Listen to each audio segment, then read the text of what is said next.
malaking blessing po na nakapunta tayo sa church. Alam niyo po, marami po ang hindi nakakapunta sa church, di po ba? Kagaya po sa mga bansa kung saan restricted, bawal mag-worship. Subalit nagpapatuloy pa rin po sila sa pananambahan, yung mga underground churches sa China, kahit po sa Middle East. Pero purihin po ang Panginoon na dito po sa Italia, walang nagbabawal sa atin na mag-church. Ang nagbabawal lang yung sarili natin. Ang nagbabawal lang ay ang dyablo na pinapakinggan mo naman, no? Kaya hindi ka nakakapunta sa church. Pero kung ikaw ay tunay na mananampalataya, nanaisin mo ng iyong puso na palagi na ikaw ay makadalo, no, sa pananambahan. So itutuloy po natin yung kwento. Kapag nagbabasa tayo kasi ng Bible, ang ganda kasi kapag naiintindihan natin, sinusubaybayan natin, di ba? So nandito po tayo sa ating serye sa Matthew chapter 10, verses 24 to 31 na po tayo, yung binasa po kanina sa ating pong responsive reading. Sa Matthew chapter 10, makikita po natin sa verse 1 na sabi dito, Jesus summoned His 12 disciples. No? So Jesus chose His disciples. Pinili niya yung kanyang mga disciples. Anong sumunod na ginawa niya? He named them. So alam natin yung mga pangalan po nila, 12 sila. He instructed them kung ano yung gagawin nila. He sent them. Sinugo sila. Pero, dito po sa mga susunod na verses, doon po sa verses 16 hanggang sa 23, na pag-aralan po natin nung Sunday, na winarningan din po ng Panginoon ang kanya pong mga alagad. Ano yung warning? That they are going to suffer persecution. So, ganito po yun eh. Pinili niya tayo, kilala tayo ng Panginoon. No? Sinugo niya tayo, lahat po tayo. Hindi lang po yung mga disciples. At inihahanda niya po tayo. At sa umaga pong ito ay winawarningan din po niya tayo na tayo man din ay dadanas din po ng tinatawag na pagsusig o yung tinatawag na persecution. And then dito sa verses 24 to 25, ang sabi dito, a disciple is not above his teacher. Hindi mas mataas yung dinidisciple dun sa nagdi-disciple. Huh? Nor a slave above his master. Hindi po mas mataas yung alipin kaysa sa amo. Kaya ang sabi sa verse 25, it is enough for the disciple that he become like his teacher and the slave like his master. So ito po yung tinutukoy sa discipleship. Yung discipleship po ay isang proseso. It is a process of being like the Lord Jesus Christ. And the more we become like Jesus Christ, the more that we suffer persecution. Kaya kung hindi po tayo nakakaranas ng persecution sa ating buhay, magtanong din po tayo sa ating sarili, maybe hindi tayo nag-i-stand sa atin pong pananampalataya.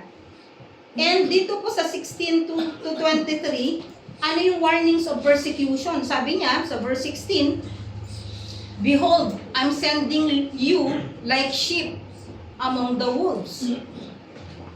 Ano po yung feeling kapag ikaw ay nag-iisang tupa, tapos napapaligiran ka ng mga mababangis na aso, na mga wolves, mga lobo. And sabi sa verse 17, beware of men. Mag-ingat kayo sa mga tao. Kasi sino po ba yung mga lobo? Yung pong men. They will hand you over to the courts and scourge you in their synagogues. Sa verse 18, you will be brought before governors and kings. Ibig sabihin, you will be under trial. Kayo ay uusigin. Verse 21, sariling pamilya nyo po ay kamumuhian kayo. Sabi dito, brother will betray brother to death, a father and his child. And children will rise up against parents and cause them to be put to death. Totoo po ito. Alang-alang po ito sa Panginoon. Magkakaiba ang pananampalataya at ang sabi dito ay kahit sarili mong pamilya, no, ay ipapapatay ka. Verse 22, you will be hated by all because of my name. Kamumuhian kayo ng iba, no, dahil sa aking pangalan. Verse 23, you will be persecuted. So dito, nung sinasabi ng Panginoon sa kanila na sinubo sila, instruct sila, pinili sila, winarningan sila, na etong dadanasin mo kung ikaw ay tunay na disciple. Kung ikaw ay tunay na mananampalataya, eto yung mangyayari sa'yo. No? Kung ikaw ay nire-recruit at sasabihin sa'yo na, oh, i-recruit kita ha, pero itong mararanasan mo. Siyempre, ayaw mo na, di ba? Pero gusto po ng Panginoon na maging tapat. Kaya sinasabi niya na hindi madali ang maging isang mananampalataya. Hindi madali ang maging isang Kristiyano. No? Kaya nga sa verse 26, ini-encourage niya po yung kanyang mga disciples. No? Sa verse 26, anong sabi? Do not fear them. Do not fear. No? Doon po sa verse 26, therefore do not fear them, for there is nothing concealed that will not be revealed, or hidden that will not be known. Verse 28, anong sabi doon? Do not fear. Verse 31, so do not fear. So doon po sa mga talata natin sa umaga pong ito, 3 beses pong binanggit yung huwag kayong matakot. No? Bakit niya sinabi yung huwag kayong matakot? Kasi present na niya kung anong mararanasan eh. Kamumuhian kayo ng mundo, sariling pamilya nyo, kamumuhian kayo, ipe-persecute kayo, you will be brought up to trial, ganitong mangyayari sa inyo, but do not fear. No? Yun po yung encouragement niya sa mga disciples na, oo, mararanasan nyo ang lahat ng ito, pero sabi niya, verse 26, verse 28, verse 31, 3 beses, inulit ng Panginoon, do not fear. Huwag kayong matatakot. At meron pong 3 dahilan kung bakit din po tayo hindi dapat matakot. Sabi po sa Old Testament, no, sa Proverbs 29, verse 25, the fear of man brings a snare, but one who trusts in the Lord will be protected. Alam niyo po ba yung snare? Ito po yung trap para sa mga birds. Kapag po natatakot tayo sa mga tao, natatrap po tayo, hindi tayo makapagsalita. Naranasan nyo na ba yung gusto nyong i-share yung faith nyo? Pero dahil takot ka na may masabi siya sa'yo, takot ka na baka masaktan siya, takot ka, no? Anong nangyayari? Natatrap ka, nakukulong ka, no? Fear strangles evangelism. Sinasakal po ng takot yung pagpapahayag natin ng katotohanan ng salita ng Diyos. Kaya yung iba, parang ang hirap yata na i-proclaim ang salita ng Diyos kasi baka masaktan si ganito, baka masaktan si ganyan. No? Pero ang sabi ng Panginoon, do not fear. In the midst of persecution, don't be afraid. Don't be afraid. And if you're afraid, no? At ikaw ay lalayo sa church, you bail out, maybe you can ask yourself that, totoo nga ba na tinanggap ko siya as Lord and Savior? Kung ikaw ay walang interes sa pagbabahagi ng iyong pananampalataya kay Kristo, no? Itanong mo sa sarili mo, ako ba ay tunay na disciple, no, ng Panginoon? Because if you love the world and you're not of the world, di ba? Sabi ng Panginoon, hindi kayo taga sanlibutan. Naglalakbay lang tayo, no? Bakit? Saan bang citizenship natin? Sabi ng Bible, our citizenship is in heaven. Alam nyo, pag nagbabakasyon, ano yung dinadala mo dahil limited lang ang kilo? Bukod sa padala, ha? Yung essentials, di ba? Iiwanan mo lahat. Doon mo nare-realize na kapag pala namatay ako, maiiwan ko lahat ito. Yung mga bagay na tinatangkilik mo, yung mga bagay na para sa'yo, mahalaga. Iiwanan mo yan eh. Walang halaga. Kaya nga kapag umuwi tayo sa Pilipinas or nag-abroad tayo, isipin mo na lang na halimbawang pinasukan yung bahay, wala nang natira, ganun yun. Ang dala-dala mo lang, ang bitbit mo lang, yung 7 kilos na hand carry mo at saka yung mga ibang pasalubong mo papunta ng Pilipinas. Pero iba po ang kamatayan eh. Ang kamatayan, wala kang mabibitbit kahit 1 kilo. Wala. Kaya wag po tayo masyadong attached sa world. Kaya sabi ng Panginoon, you are not of this world. No? You are not of this world. Do not love the world nor the things of the world. Anong nasa mundo? The lust of the flesh, the lust of the eyes, and the pride of life. If you love the world, the love of the Father is not in you. Yun po ang sabi. So, okay lang naman po na mag-impok tayo ng mga bagay na kailangan natin dito. Pero, wag po tayong masyadong attached. Kasi kapag na-attach ka masyado sa mundo, ayaw mo nang umalis sa mundo.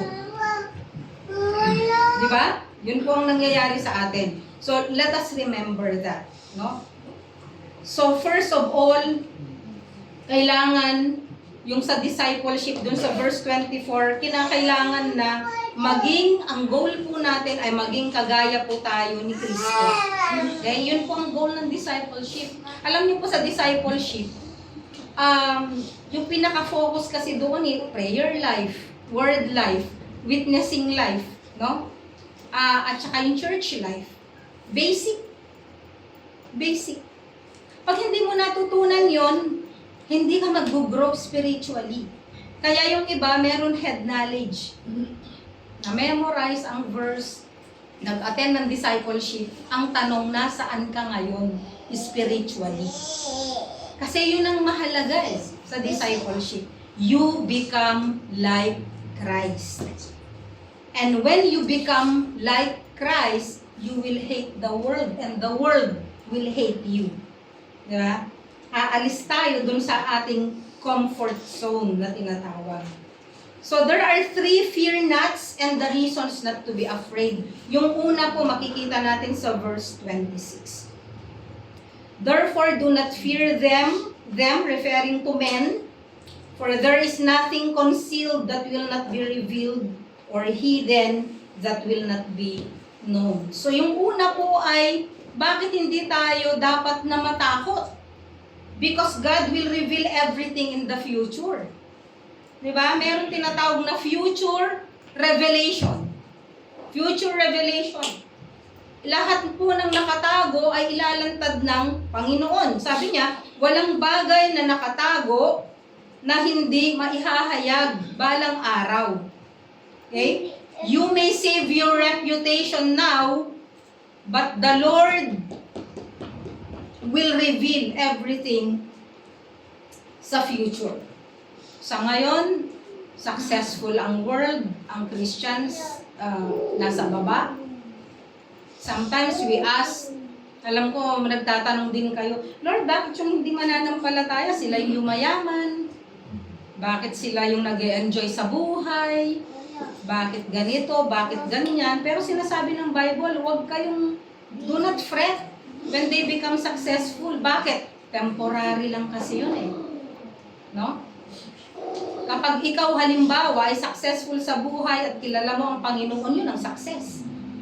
Pero ang totoong success kasi ay hindi nasusukat kung gaano kakayaman dito sa lupa. No?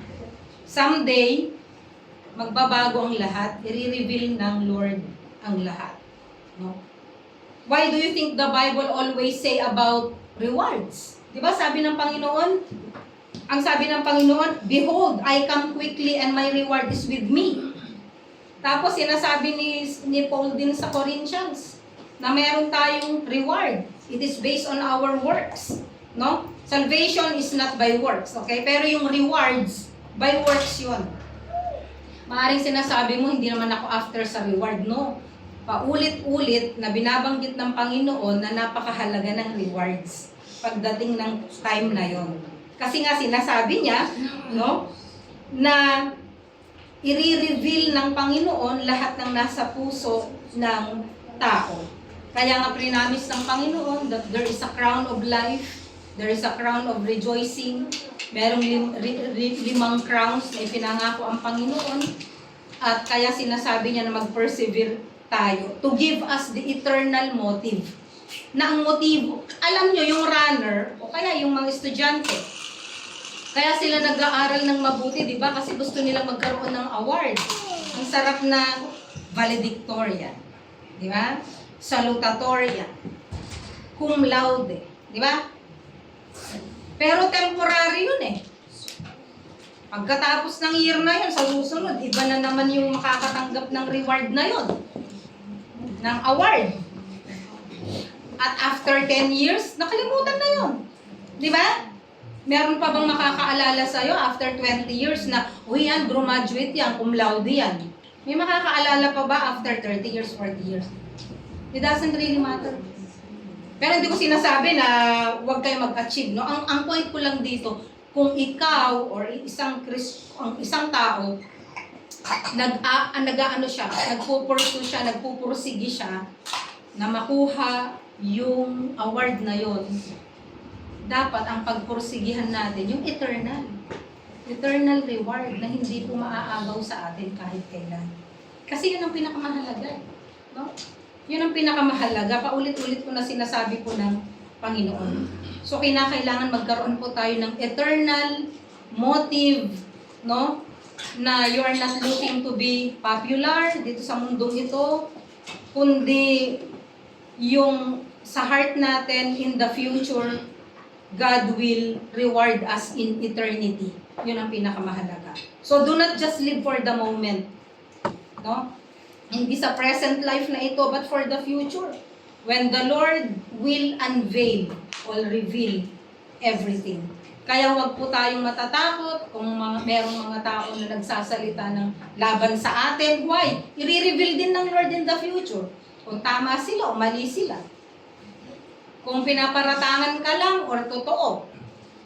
God will reveal it in the future. No, yun ang pinaka-mahalaga. No? And gaya nung sinasabi sa Ecclesiastes 11 verse 9, rejoice, young man, during your childhood, and let your heart be pleasant during the days of your manhood, and follow the impulses of your heart and the desires of your eyes. Sabi po sa Ecclesiastes, the preacher, no? Sabi niya, habang bata ka, gawin mo lahat ng gusto mo. Lahat ng magpapasaya sa'yo, lahat ng magpapaligaya sa'yo, gawin mo lahat. Lahat ng i-desire mo, gawin mo lahat. Pero may karugtong yun eh. Sabi niya, yet know that God will bring you to judgment for all these things. So, ang sinasabi po dito ng Panginoon, gawin mo lahat ng gusto mong gawin, walang magbabawal sa'yo. Pero itong tandaan mo, isang araw, i-judge ka ng Panginoon sa lahat ng iyong ginawa. So, yun po yung yung tatandaan po natin. Huwag tayong matatakot because God will expose everything in the future. The losers who have been persecuted for their faith will become the heroes.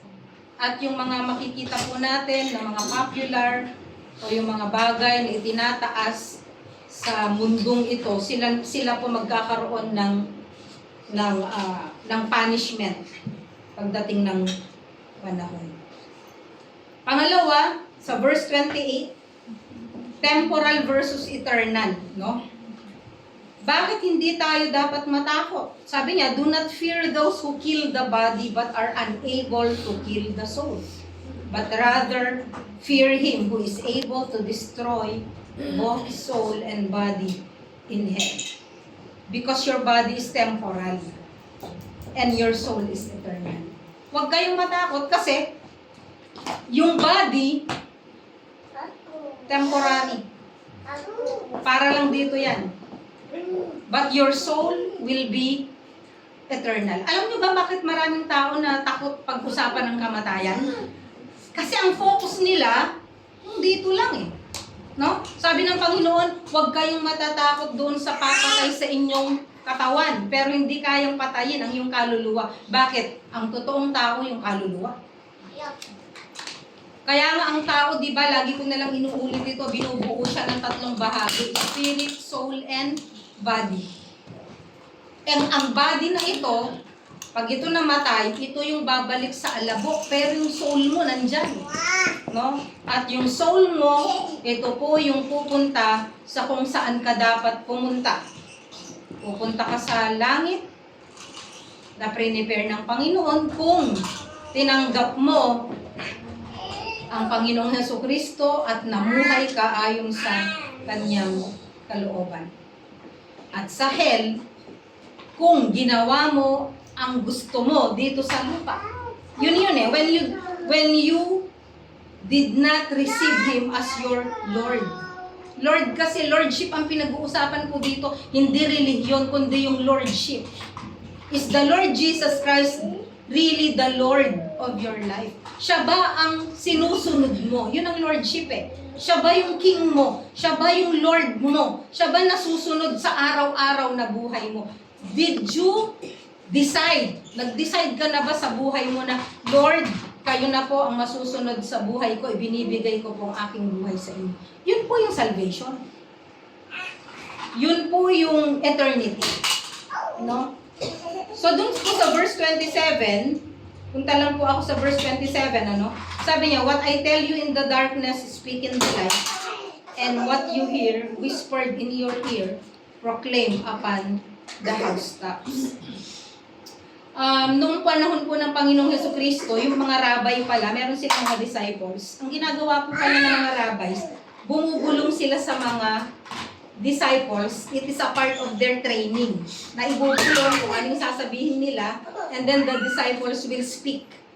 No? Ganun pala yung isang way ng pagtitrain. Kaya nasabi po ng Panginoon yung kung ano yung ibinulong sa inyo in secret, no? I-proclaim niyo from the housetops. Nung panahon na yun, wala pa pong mga speakers. Di ba? Sa Pilipinas nga, nung umuwi kami nung yung una, yung mga nagtitinda, sumisigaw sila. Pandesal, mga gano'n. Sumisigaw. Ngayon, naka-tape recorder. Di ba? High-tech na talagang pandesal. Hindi na papagod dito. Yung pala, naka-record na. Di ba? So, ganoon. High-tech na. So, during the time of the Lord Jesus Christ, kapag may importanteng announcement, manggagaling sa rooftop, di ba? Halimbawa, kailangan mo ng tulong, pupunta yung tao sa rooftop at sasabihin para marinig ng lahat. Yun yung sinasabi. So, ang Panginoon po, may mga importanteng bagay po na sinabi sa atin actually, na gusto niya na i-proclaim natin from the rooftop. No? Walang palagay ko, di ba sabi ng Bible, may mga secret things from the Lord na tayo lang po ang nakakaalam. Kaya nga kung minsan kapag nagbabasa tayo ng Bible, may mga bagay na hindi natin maintindihan. Nung hindi tayo mananampalataya, talagang wala tayong maintindihan. Tama? Parang ang Bible boring. Kasi wala ka talagang maintindihan. Lalo na kapag ka paulit-ulit, ano pa yung sinasabi rito? Alam mo kung bakit? Kasi nga ang Spirit ng Panginoon, yun ang nag-explain sa atin, the Holy Spirit residing in us, yun ang nagbibigay ng katalinuhan sa atin para maunawaan po natin yung mga bagay na mula sa Diyos. Kaya yung secrets na yun, na sinabi ng Panginoon sa atin, it should be made public. Yun ang pinapagawa niya po sa atin bilang kanyang mga disciples. So merong dalawang bagay, di ba, to note in this. First, we are to give the message as we receive the message. Kung ano yung sinabi sa atin, yun po ang sabihin natin, no more, no less. Walang labis, walang kulang. No? Proclaim, no restrictions. Whatever I tell you, whatever you hear, you say. Yun ang sabi po ng Panginoon. And pangalawa, yung sinabi ko nga kanina, na go public, you go out and you just yell it from the housetop. Huwag nyo namang gawin yun ngayon. No? The housetop may be the radio, the internet, di ba? Yun pong ibig ko sabihin, you go public. Ibig sabihin, huwag mong ikahiya na ikaw ay Christian. Now, sometimes, nahihiya tayo na mag-share ng verse or mag-share ng mga ng kung ano yung pinapaniwalaan natin, no? But it is a way of going to the rooftop and proclaiming the word of God and going public. Si Paul, di ba, madalas po siyang warningan na you will suffer, you will suffer, you will suffer. Yung mga disciples din, di ba? They suffered for their faith. Alam niyo kung bakit sila naging matatag? Because they understood that people can kill their body, but not their soul. No? Kaya alam niyo po yung dyan sa catacombs, around 5 million pala na mga Christians ang na-persecuted. Bakit nila pinili na mamatay at hindi i-deny si Jesus Christ? Because they understood that men can kill their bodies, but not their souls. Because the bodies are temporary, but the soul is eternal. Kaya sabi po ng Bible, do not be afraid of them. Do not be afraid of those who can kill your body, but not your soul. Sino po yun? Men. Pero sabi niya, but rather fear Him who is able to destroy both soul and body in hell. Who is that? God. No? Kaya mas mahalaga po na mag-suffer tayo ng persecution dito. No? But sabi ng Panginoon, do not be afraid. No? Huwag tayong matakot. Huwag ninyong katakutan ang pumapatay ng katawan, ngunit hindi naman makakapatay ng inyong kaluluwa. Sa halip, ang katakutan nyo ay ang Diyos na may kakayahang pumuksa ng katawan at kaluluwa. Pangatlo po, bakit po kailangan hindi tayo matakot? Ang sabi po dito sa verse 29, hindi ba pinagbibili sa halaga ng isang salaping tanso ang dalawang maya? No? Gayunman, kahit isa sa kanila ay hindi nahuhulog sa lupa, maliban na ito ay kalooban ng Ama. No? So do not fear. You are more valuable than many sparrows. So, bakit hindi tayo dapat matakot? Because of our value in the sight of the Lord. You are valuable. Mahalaga ka sa paningin po ng Panginoon. No? Kaya po dito po sa verse 29, are not 2 sparrows sold for a cent? Ibig sabihin, ganun ka cheap. Mumurahin. Di ba pinagbibili ang dalawang maya, yung maliliit na ibon, ng 2 pera? Kung sa panahon po namin noon, yung isang pera may halaga. Di ba pinagbibili lang yan ng 2 pera? Ganun lang yung value ng sparrow. Pero walang namamatay sa kanila o mahuhulog sa lupa na hindi alam ng Panginoon. And then sa verse 30, but the very hairs of your head are all numbered. Imagine, ilan bang nalalagas na buhok meron tayo? Sa iba, hindi nila problema yun. Ano? Sa iba, problema nila yun. No? Or meron pong mas marami ang strand ng buhok. Meron yung mas kakaunti ang strand ng buhok. At yung iba, wala na talaga. At hindi na kailangang bilangin ng Panginoon. No? Pero imagine, sa isang tao, sa isang araw, alam ng Diyos kung ilan yung nalalagas sa buhok mo. Ibig sabihin, ganun po tayo kahalaga sa Panginoon na lahat ng bagay ay nakikita po niya. So alam niya ang lahat ng sitwasyon po natin. So sabi niya sa verse 31, so do not fear. You are more valuable than many sparrows.